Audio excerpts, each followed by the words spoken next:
Révolution française.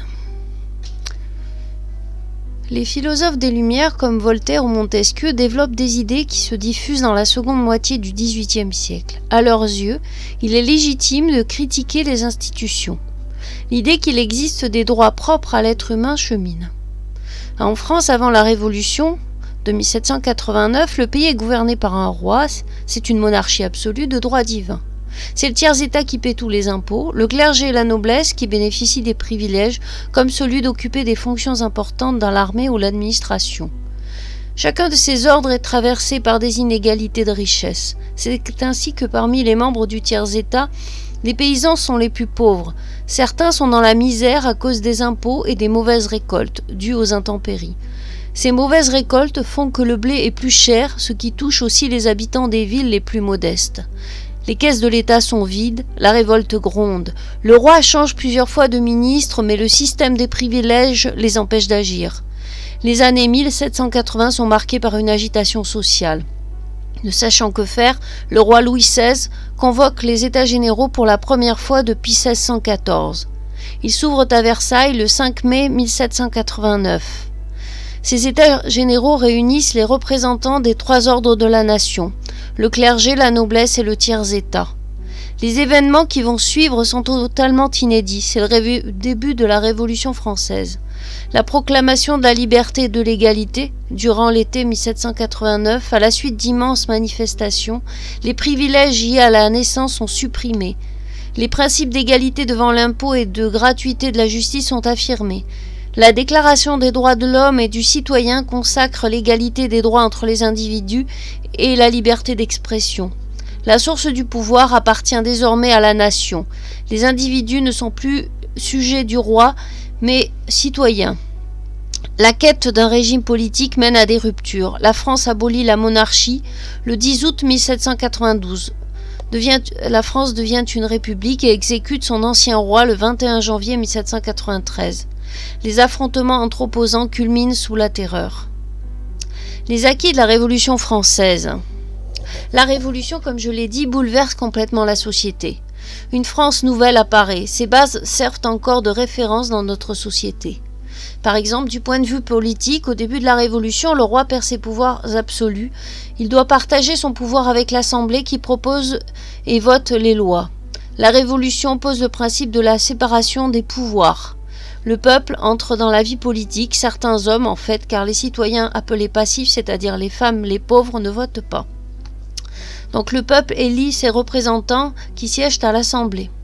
Or, du point de vue social et civique, le peuple a exigé la liberté et l'égalité. Il les a obtenus le 26 août 1789 avec la Déclaration des droits de l'homme et du citoyen qui est adoptée comme préambule à la Constitution. Égalité des droits, liberté d'opinion et de la presse, respect de la propriété. Les anciens privilèges sont abolis. La Marseillaise est l'hymne national, l'école est publique, le mariage civil existe et le divorce est possible. L'esclavage est aboli dans les colonies françaises le 28 mars 1791. En fait, il sera rétabli en 1802 par Napoléon Ier.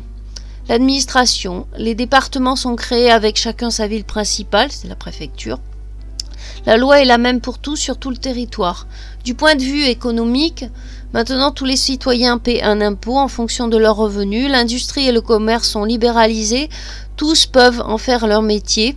Les droits de douane et les péages sont supprimés à l'intérieur de la France, favorisant le commerce. De même, les systèmes de mesure sont unifiés avec le mètre et le système décimal et des unités communes, le gramme, le litre, etc. qui apparaissent. La justice, l'ordre d'emprisonnement donné par le roi avec les lettres de cachet est supprimé. Le principe de la présomption d'innocence est reconnu. L'organisation des tribunaux est simplifiée. Du point de vue religieux, les biens du clergé sont confisqués et vendus par l'État. L'Assemblée a voté la constitution civile du clergé. Les prêtres sont fonctionnaires et payés par l'État.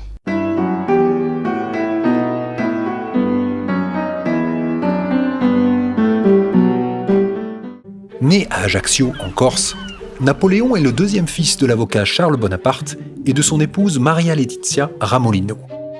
De moyenne noblesse, il intègre successivement dès l'âge de 9 ans les écoles militaires d'Autun, de Brienne et de Paris, dont il sort officier d'artillerie. Lorsque la Révolution française éclate, le lieutenant Bonaparte a 19 ans. Il alterne alors les séjours entre l'île de Beauté, où il s'implique politiquement, et le continent, où il n'est encore qu'un illustre inconnu. Son destin se scelle quelques années plus tard, quand son génie militaire délivre Toulon des Anglais et lui vaut d'être promu général. Ascension fulgurante qu'il poursuit également dans le civil, à travers son mariage avec Joséphine de Beauharnais, de 6 ans son aînée, qui lui ouvre les portes de la haute société parisienne.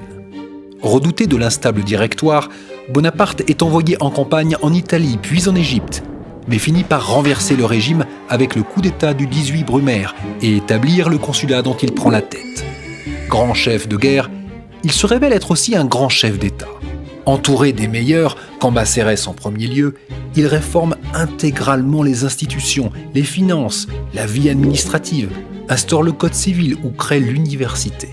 Le commerce, l'industrie et l'agriculture refleurissent, les relations avec le reste de l'Europe et l'Église sont pacifiées, le pays se relève.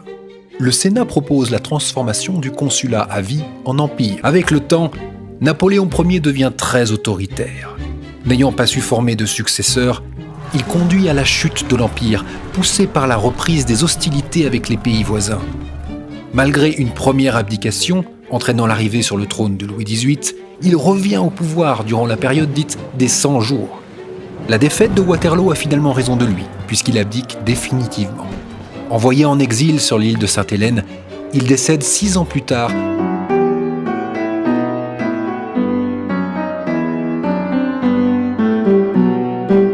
Louis XVIII, dit le bien-aimé, naît en 1755 et devient roi de France entre 1814 et 1815, puis entre 1815 et 1824. Il est le premier frère de Louis XVI. Durant la Révolution française, comme la plupart des nobles, Louis XVIII avait fui le royaume. Par respect pour son neveu, le fils de Louis XVI, mort à la prison du Temple, il ne se fera pas appeler Louis XVII, mais plutôt Louis XVIII. Durant son règne, Louis XVIII va pacifier le royaume. Son objectif est de nouer des relations cordiales avec les autres royaumes d'Europe. Malheureusement pour lui, Louis XVIII souffrait d'une goutte qui empirait d'année en année. Il était obligé de se déplacer en fauteuil roulant. Il finira par mourir en 1824, et son frère Charles X monte sur le trône. Charles X, né en 1757, devient roi de France dès 1824. D'abord titré comte d'Artois, il est l'un des premiers immigrés durant la Révolution française. Lors de la Restauration, il est nommé lieutenant général du royaume par son frère Louis XVIII. Puis après le deuxième retour de Louis XVIII, il va plutôt se tenir éloigné des affaires. Très rapidement, Charles X va mettre en place des mesures impopulaires. Charles X est vu comme un roi autoritaire. Le 6 juillet 1830, sous le règne de Charles X, la France s'empare d'Alger. Mais du 27 au 29 juillet, c'est la Révolution de Juillet. Cette révolution va aboutir à l'abdication de Charles X et la montée au pouvoir de Louis-Philippe, duc d'Orléans, son cousin. Charles X va alors se retirer au palais de Holyrood, en Écosse, puis rejoindra Gorze, alors situé en Autriche, où il mourra du choléra le 6 novembre 1836. C'est donc Louis-Philippe d'Orléans qui prend le pouvoir sous le nom de Louis-Philippe Ier. Louis-Philippe est un descendant de Philippe, duc d'Orléans, frère de Louis XIV. Durant la Révolution française, son père, Louis-Philippe Joseph, avait voté la mort de Louis XVI. Durant la Révolution, comme la plupart des nobles de France, il sera contraint à l'exil, mais il reviendra en France dès l'abdication de Napoléon Bonaparte en 1814. Sous les règnes de Louis XVIII et de Charles X, ses cousins, la popularité de Louis-Philippe va grandir. Suite à la Révolution de Juillet, la monarchie de Juillet débute. Louis-Philippe n'est alors pas roi de France, mais roi des Français. En 1832, la fille de Louis-Philippe, Louise, devient la première reine des Belges en épousant Léopold Ier. Et en 1843, l'entente cordiale est signée entre la France et le Royaume-Uni. Cette entente cordiale est une alliance entre la France de Louis-Philippe et le Royaume-Uni de la reine Victoria. Cette alliance durera jusqu'à aujourd'hui. En 1848, une insurrection éclate à Paris. Craignant de subir le même sort que Louis XVI et Marie-Antoinette, il va se déguiser et quitter Paris. La Deuxième République est alors proclamée. Louis-Philippe Ier mourra le 26 août 1850. Après la chute de Louis-Philippe, les Capétiens et la monarchie seront définitivement écartés du pouvoir. La royauté aura gouverné la France pendant plus de 1300 ans. Elle sera désormais remplacée par la République.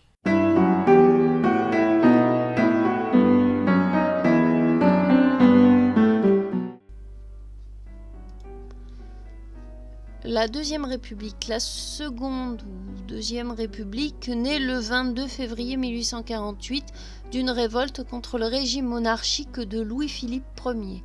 Le roi est renversé au cours d'une révolution dont les meneurs, parmi lesquels le poète Lamartine, sont pour la plupart de vieux républicains qui cultivent le souvenir de la Grande Révolution et de la Première République française, née le 22 septembre 1792, décédée sous l'Empire aux alentours de 1806.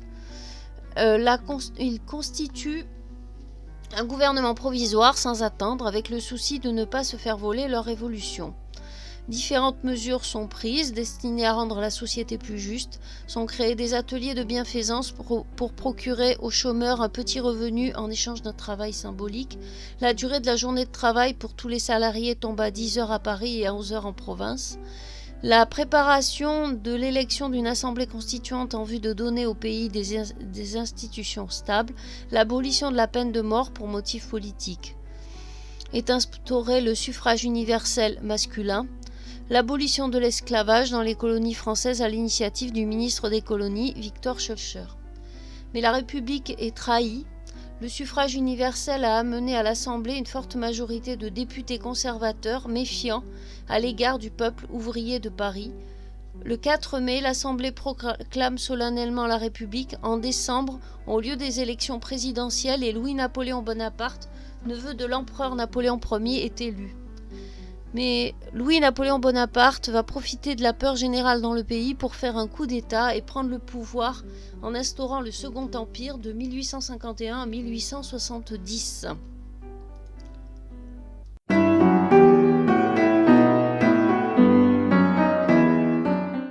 Louis-Napoléon Bonaparte organise un coup d'État dans la nuit du 1er au 2 décembre 1851. Une nouvelle constitution prend effet le 14 janvier 1852. Bonaparte est d'abord président de la République, puis la dignité impériale et héréditaire étant rétablie en novembre 1852, il devient l'empereur Napoléon III. Le Second Empire s'achève peu après la défaite de Sedan contre la Prusse le 2 septembre 1870. Le Second Empire est installé après un coup d'État, réalisé durant la nuit du 1er au 2 décembre 1851, en souvenir de la victoire d'Austerlitz remportée par Napoléon Ier, l'oncle de Napoléon III. Après ce coup d'État, Louis-Napoléon Bonaparte édicte 6 décrets proclamant la dissolution de l'Assemblée nationale, le rétablissement du suffrage universel masculin, la convocation du peuple français à des élections et la préparation d'une nouvelle constitution pour succéder à celle de 1848. Le suffrage universel est ainsi opposé à la Constitution. Le pouvoir constituant est délégué par un plébiscite du 20 décembre 1851 à une commission qui rédige la Constitution du 14 janvier 1852. Louis-Napoléon Bonaparte s'inspire des institutions consulaires avec le Conseil d'État, composé de membres nommés et révocables par le président de la République, le Sénat, le corps législatif. Au-delà de ces institutions taillées sur mesure, le Senatus Consul de 7 novembre 1852 propose d'approuver par plébiscite populaire le rétablissement de la dignité impériale et héréditaire. Louis-Napoléon devient Napoléon III et la Constitution de 1852 est adaptée aux nouvelles conditions impériales par le Senatus Consul du 25 décembre 1852.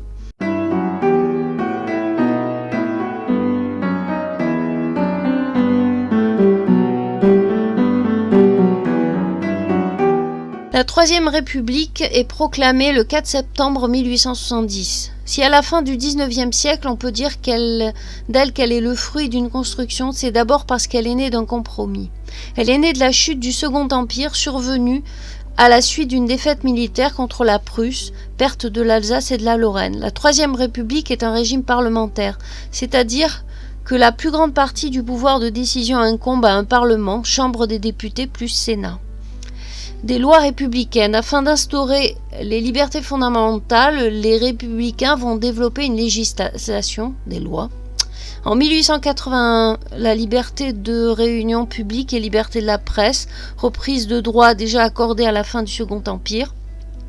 En 1804, autorisation des syndicats et des associations professionnelles.